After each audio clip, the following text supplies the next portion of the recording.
Fidèle à sa stratégie, le holding d'investissement Atlas Mara poursuit son implantation sur le continent africain. Le groupe financier a annoncé être en pourparlers pour le rachat de 45% du capital de la Banque populaire du Rwanda, BPR, à hauteur de 22,5 millions de dollars.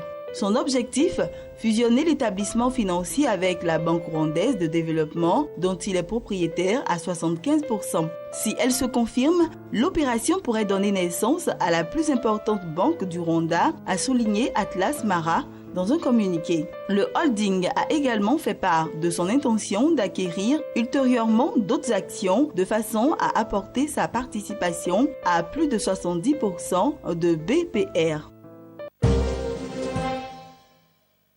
Coup de dur pour la stratégie de développement international de SNMVT Monoprix, partenaire tunisien du français Groupe Casino. La dégradation de la situation sécuritaire en Libye l'a obligé à fermer en début d'année et, de manière provisoire, son deuxième supermarché dans le pays, une surface de grande taille, 1900 m², ouvert en février 2014. Le premier supermarché qui avait ouvert un an plus tôt dans un autre quartier de Tripoli est quant à lui toujours en activité.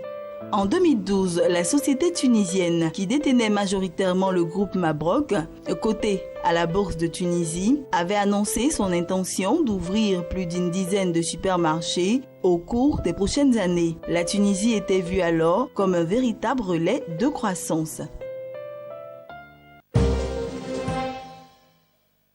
Vendre des voitures neuves au prix de l'occasion. Pour réussir ce tour de force, la recette d'Innocent Chukwuma, patron d'IVM, est simple. Produire ses véhicules au Nigeria en utilisant au maximum des composants locaux. Seul le châssis et le moteur sont importés. Avec un chiffre d'affaires de 30 milliards de francs CFA en 2014 et une production annuelle de 4000 véhicules, IVM tente de devenir une référence incontournable au Nigeria face aux géants du secteur. Soutenu par son gouvernement qui a décidé de taxer lourdement les véhicules importés, Innocent Chukwuma essaie désormais de faire profiter aux Nigérians la croissance de son groupe.